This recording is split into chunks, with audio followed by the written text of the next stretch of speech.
आज हम भगवत गीता चैप्टर 6 ध्यान योग के श्लोक 1 से 10 तक कवर करेंगे। रोज की तरह पहले मैं संस्कृत में श्लोक को पढ़ूंगी, इसके इंग्लिश ट्रांसलेशन को देखेंगे और मीनिंग को समझेंगे। तो चलिए शुरू करते हैं।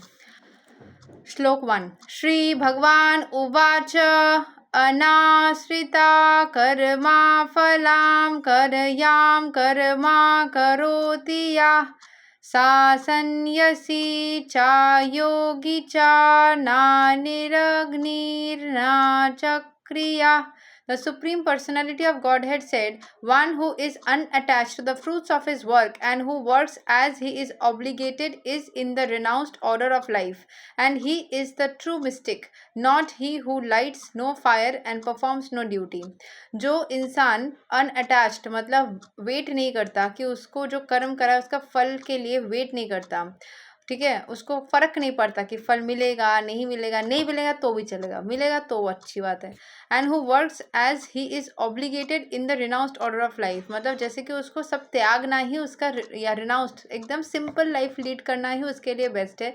And he who is truly mistake, पूरी तरीके से जो अपने आप को भगवान के एनर्जीज में डाल देता है, एक योगी है, ठीक है। Not he who lights no fire and performs no deed, वो इंसान नहीं जो कि मतलब इतना ही अनअटैच्ड है कि उसको भगवान का नाम ही नहीं लेना, दिया ही नहीं जलाना, काम ही नहीं करना, वैसा नहीं, काम पूरा पूरा करना है 100%। से लोग पूछते हैं ना मुझे आके, रेमेडी करेंगे फल तो मिलेगा ना? फल मिल भी सकता है, नहीं भी सकता है। काम करना है तो काम करो, और लगता है कि नहीं मुझे 100% फल मिलेगा तो ही करूँगी या करूँगा, तो फिर मत करो। समझ गए? श्लोक 2। यम संन्यासम इति प्रहुर्योगां तं विद्धि पांडवा नाहि असन्न्यस्ता संकल्पो योगी भवति कश्चन। What is called renunciation you should know to be the same as yoga or linking oneself with the Supreme, O son of Pandu, for one can never become a yogi unless he renounces the desire for sense gratification. Renunciation का मतलब क्या होता है? योग में रहना, त्याग करना, linking one self with the supreme, भगवान के साथ में खुद को जोड़ लेना, ठीक है। ये भगवान अर्जुन को बोल रहे, for one can never become Yogi unless he renounces the desire of sense gratification, तब तक वो योगी नहीं बन सकता, तब तक वो भगवान के साथ नहीं जुड़ सकता, जब तक कि वो अपने सारे ग्रीड को, अपने लोभ को या सारे इच्छाओं को त्याग ना दे। श्लोक 3। अरुरुक्षोर्मुनेर्योगां कर्मा करणाम उच्यते योगारूढस्या तस्यैवासमा करणाम उच्यते। For one who is a neophyte is in the eightfold yoga system, work is said to be the means, and for one who is already elevated in yoga, cessation from all material activities is said to be the means. जो इंसान योग system में already रहता है, ठीक है, ऐसे जैसे अरु कुस्सव who has just begun yoga, ठीक है, मुने द सेज योगम द 8-fold योगा सिस्टम, जिसने जस्ट योग सिस्टम स्टार्ट किया, न्यूफाइट एकदम स्टार्टिंग फेज में है, उनके लिए work is said to be the means, उनको कर्म करना चाहिए, ठीक है। For the one who has already elevated, जो ये सब कर्म करके सब त्याग व्याग चुका है already, cessation of the material activities, उसको सारे मटेरियल एक्टिविटीज को छोड़ना उसका काम होता है। जो बस स्टार्ट किया है उसको मटेरियल एक्टिविटीज करना पड़ेगा, ठीक है। श्लोक 4। यदा हि नेन्द्रियर्थेषु न कर्मा सब अनुसज्जते सर्वा संकल्पा सन्यासी योगारूढस्तदोच्यते। A person is said to be elevated in yoga when, having renounced all material desires, he neither acts for sense gratification nor engages in fruitive activities.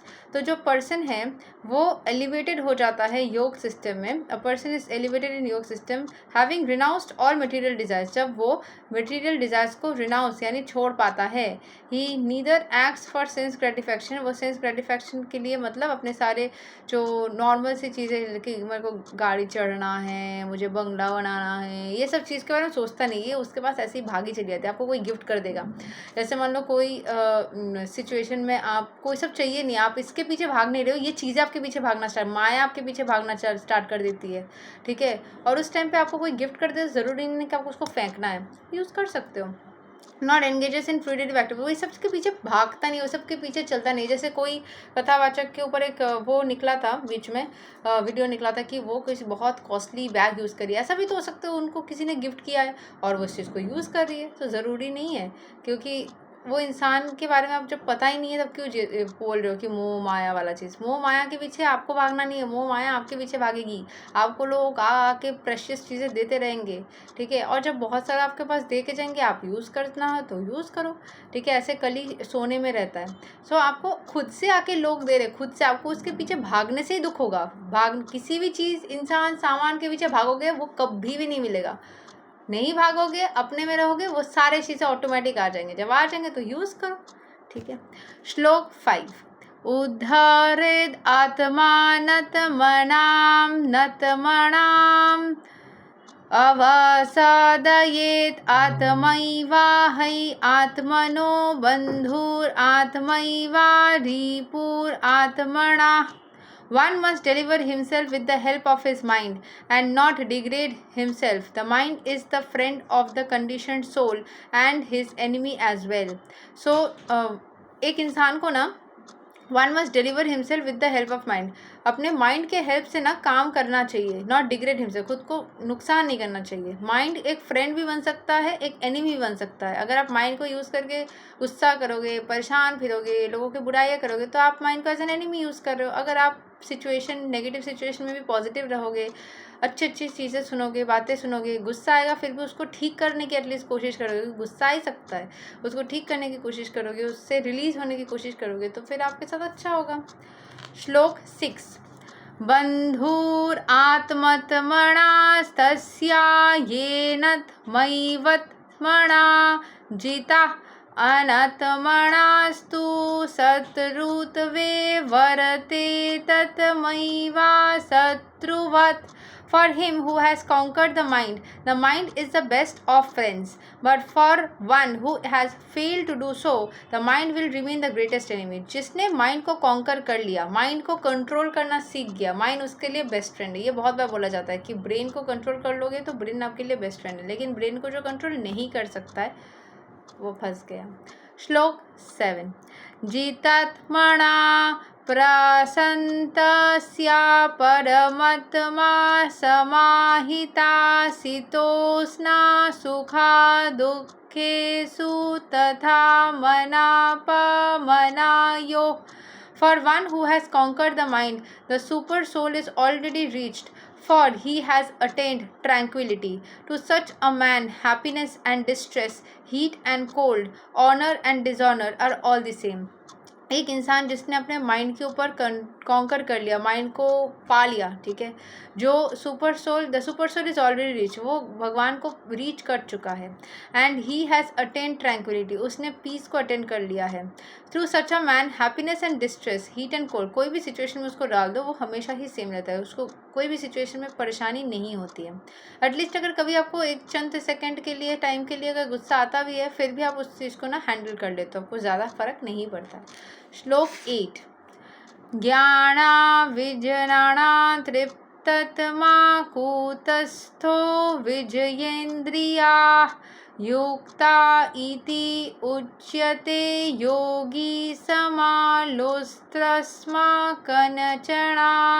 A person is said to be established in self-realization and is called a yogi or mystic when he is fully satisfied by virtue of acquired knowledge and realization. Such a man is situated in transcendence and is self-controlled. He sees everything, whether it is pebbles, stones, golds, as the same. Person जो कि self-realize, खुद को जो realize, मतलब खुद को जान चुका है या खुद के जानने के जर्नी में एटलीस्ट है, वो एक योगी कहलाता है और mistake. And when he is fully satisfied by virtue of acquired knowledge, जब उसको पूरी तरीके से वो सेटिस्फैक्शन मिल चुकी है, जो नॉलेज है वो सब कुछ मिल चुका है, उसके अंदर एक रियलाइजेशन आ चुकी है, तब उसको हम पूरी तरीके से योगी बोलेंगे, ठीक है। Such a person is situated in transcendence, वो पूरी तरीके से स्पिरिचुअलिटी में एग्जिस्ट करता है एंड इज सेल्फ कंट्रोल, खुद को कंट्रोल करना जानता है। He sees everything whether it is, सब कुछ पेबल्स हो या गोल्ड हो, जो भी हो उसको इक्वल नज़र से देखता है। श्लोक 9। सुहृन् मित्ररी उदासीना मधयस्था द्वेष्या बन्धुषु सधुस्व आपि च पापेषु समा बुद्धिर्विशिष्यते। A person is considered still further advanced when he regards dishonest well-wishers, affectionate benefactors, the neutral meditators, the envious friends and enemies, the pious and the sinners, all with an equal mind. एक person को बहुत इस consider किया जाता है still further advanced, एक advanced तरीके से देखा जाता है व्हेन ही रिगार्ड्स, जब वो रिगार्ड करते हैं ऑनेस्ट वेल विशर्स हो, अफेक्शनेट लोग हो, सबको वो हर एक इंसान को इक्वल माइंड से देखते हैं, चाहे वो डिसऑनेस्ट लोग हो, खराब करने वाले लोग हो, अच्छे लोग हो, तांत्रिक हो, सात्विक हो, हर किसी को वो इक्वल नज़र से देखता है, तब उसको एडवांस्ड हो चुका है, वो ऐसा माना जाता है, ठीक है। श्लोक 10 आज के लिए आखिरी श्लोक। योगी युञ्जिता सतताम् आत्मनां रहसि स्थिता एकाकी यता चित्तात्मा निराशीर अपरिग्रह। A transcendentalist should always engage his body, mind and self in relationship with the Supreme. He should live alone in a secluded place and should always carefully control his mind. He should be free from desires and feelings of possessiveness. एक जो transcendentalist होता है, मतलब जो spiritual आदमी होता है, वो अपने बॉडी को हमेशा ही, बॉडी माइंड और अपने आप को सुप्रीम के भावनाओं या सुप्रीम के चिंतन में, उनके थॉट्स में बनाए रखता है। ही शुड लिव अलोन, उसको अकेला रहना चाहिए, इन अ सेक्लूडेड प्लेस, एक अकेले जगह पे अकेले रहना चाहिए। And should always carefully control his mind, हमेशा उसको अपना माइंड को कंट्रोल करना चाहिए।